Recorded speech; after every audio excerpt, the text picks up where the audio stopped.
started. Welcome. It's so nice to see you, some familiar faces and some new ones. Welcome to Perth Green Drinks tonight. I wanted to thank our organizer, Flavia Pardini, who you might have seen at the door. If you don't already know her, be sure to go up to her later and tell her how awesome tonight was, even though it hasn't started yet. Okay, also, I want to thank Central Institute of Technology for being our sponsor. They provide the venue and they also provide the food that we'll be enjoying later. And I want to thank Little Creatures Brewery, who are our drink sponsor. And so you'll be enjoying a drink on them a little bit later.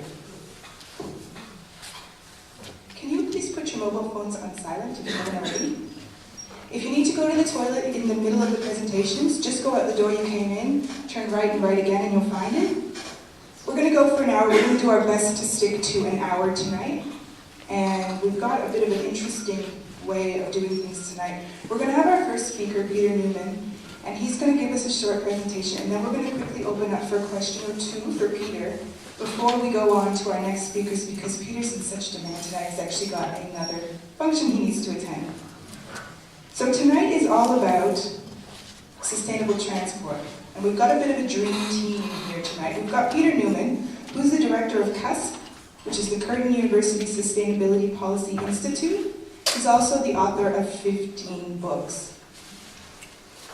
We've got Carrie Curtis, who's a professor in transport planning at Curtin University and a member of the WA Planning Commission's Sustainable Transport Committee. We've got Owen Thomas, who is a senior transport planner and project manager working in the Department of Transport MAX, is it MAX Light Rail Project, and also Annie Matten, rhymes with satin, and she's a lecturer and researcher at CUSP. So without any further delay, let's invite Peter Newman up. Peter Newman is the director of CUSP. He's the lead author for transport on the Intergovernmental Panel on Climate Change and has written 15 books, including Sustainability in Cities, Overcoming Automobile Dependence.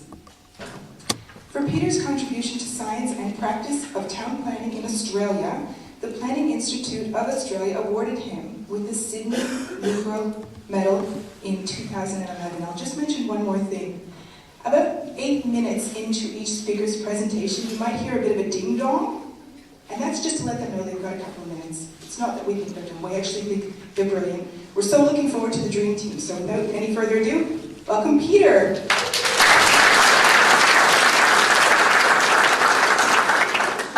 Thanks very much. I just want to say a little bit about my journey, because one of the things that people ask me sometimes is how did I get from a PhD in chemistry to working in sustainable transport and getting things like the Glenfiddich Award for sustainable transport, which is known as the highest possible accolade.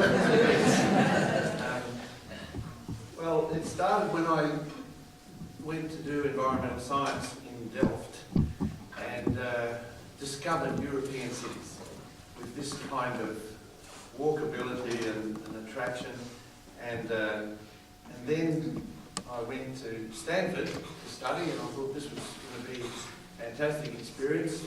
I also discovered American cities, and in particular discovered peak oil, because that was the year of the first oil crisis, and it did really impact on me. I met that guy in King Hubbard who came to speak at Stanford, and for the first time we began to see there was limits on transport, and in particular to be able to see things like this happening around me. It was extraordinary to see people lining up for hours in gasoline queues and lining up with jerry cans and even holding up their neighbours to steal fuel. The place was falling apart, and the key to it was to understand that American oil production had started going down, and they were starting to import very rapidly, and the whole geopolitics of oil started. And there was a lot of fear. So I had to face up to this fact that the world was collapsing for a lot of people, and there was a sense of doom around. What do you do, and how do you create hope? what I've done in my career since is pretty much defined by that peak oil issue, because it keeps coming and going, and we keep having fear and hope vying for top place. But the idea that you could have picnics on freeways started then, and I've even now lived to see the first freeways coming down, like the Chongmatang in Seoul, where we've now got a beautiful river in Central City Park. So essentially what I do is tell stories of hope and gather data. So lots of books about stories of hope, and the latest one is the Green Urbanism in Asia, which I wrote with Annie Matten recently, and Annie's talking later about the walkability side of things. But the data has defined us more than anything, and the data is really important. You can't avoid getting numbers if you want to be serious in the transport game. And so we the first to put together this relationship between transport and density, and to show this in a very clear way across cities. We did that by being the first to collect data on cities themselves. And the database we have now has 100 cities in it, with them all spread out like this. And the stories that we tell associated with that are now changing, because for years, most of the time we spent trying to say we've got to have more sustainable transport, and now it's coming out of our ears. We've got 82 Chinese cities building metros, high-speed rail going up and down their coasts and between the cities, 16 Indian cities building metros. The Middle East is even building metros, so they must know something. And Saudi Arabia has got a $1 trillion rail system being built. But the amazing story that I never expected is to see peak car use. That we are now seeing, for the first time in 100 years, car use per capita going down. And this was not really picked. We should have picked it because it was starting to slow down, and it's now going down. And so we see every month this kind of data coming out from America, all the public transport modes going up, especially light rail, and the vehicle miles travelled going down. The same in Australian cities, and the same year, 2004, the peak occurred. Every Australian city going down in per capita car use, and it's quite a phenomenon. To understand it is quite something when you think of it. Essentially, young people, the young and the rich actually, are leaving cars behind. 23% decline in that period in the US. It did cover the GFC, but it started well before it, and they are using more sustainable transport modes.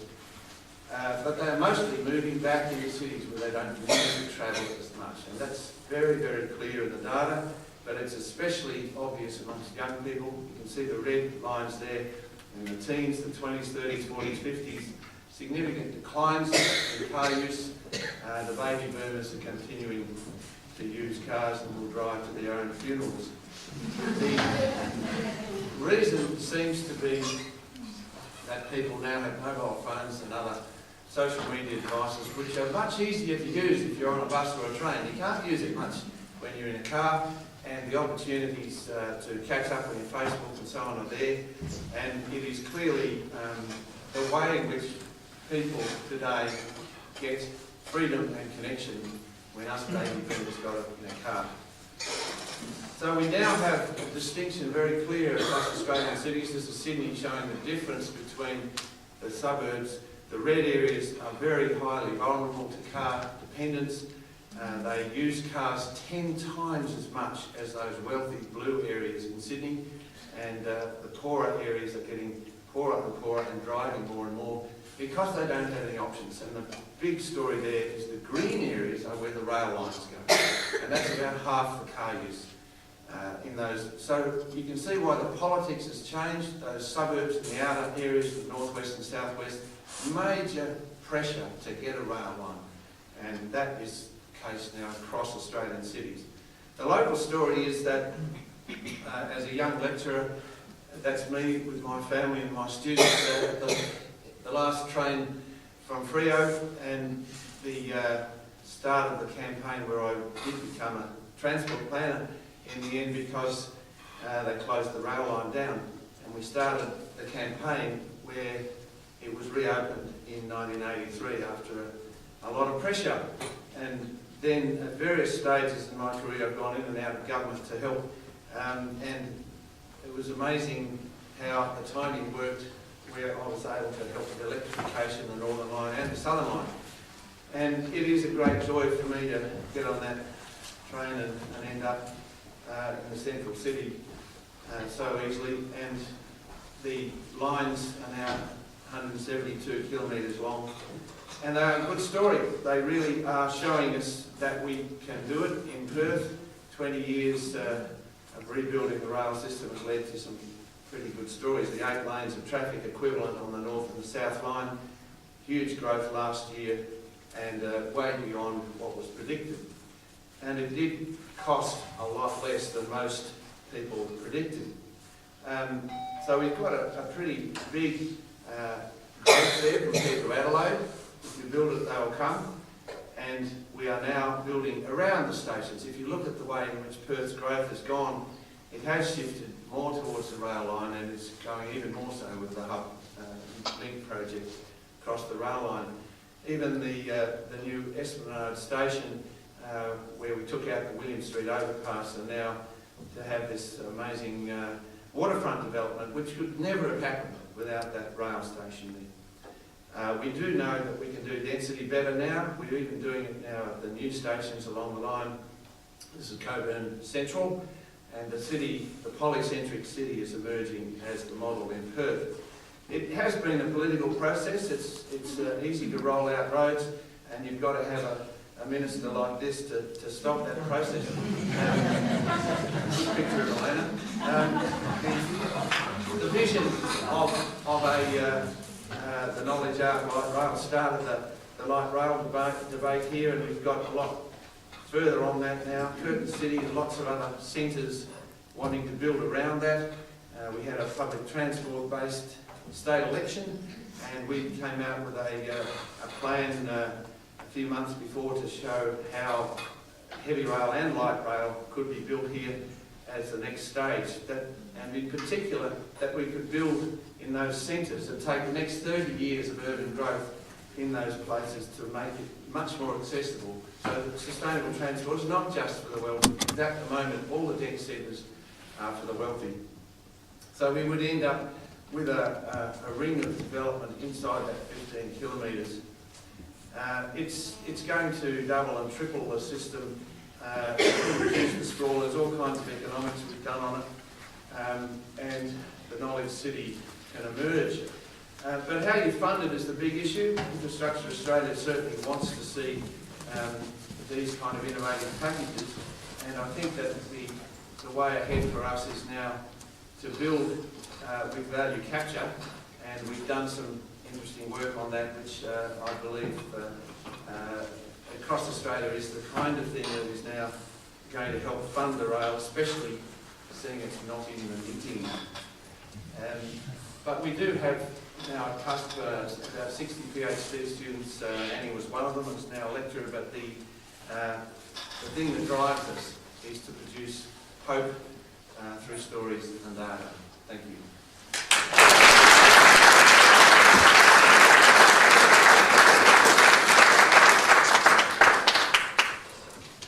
We have time for one, maybe two questions from Peter. So does anyone have a burning question for Peter that they want to ask right now? Okay.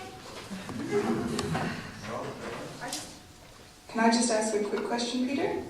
What's the best way for people to find out more information if they want more? CUSP website's pretty good. sustainability.curtin.edu.au. Thanks very much. Now, Peter's going to have to run off, so let's give him another round of applause.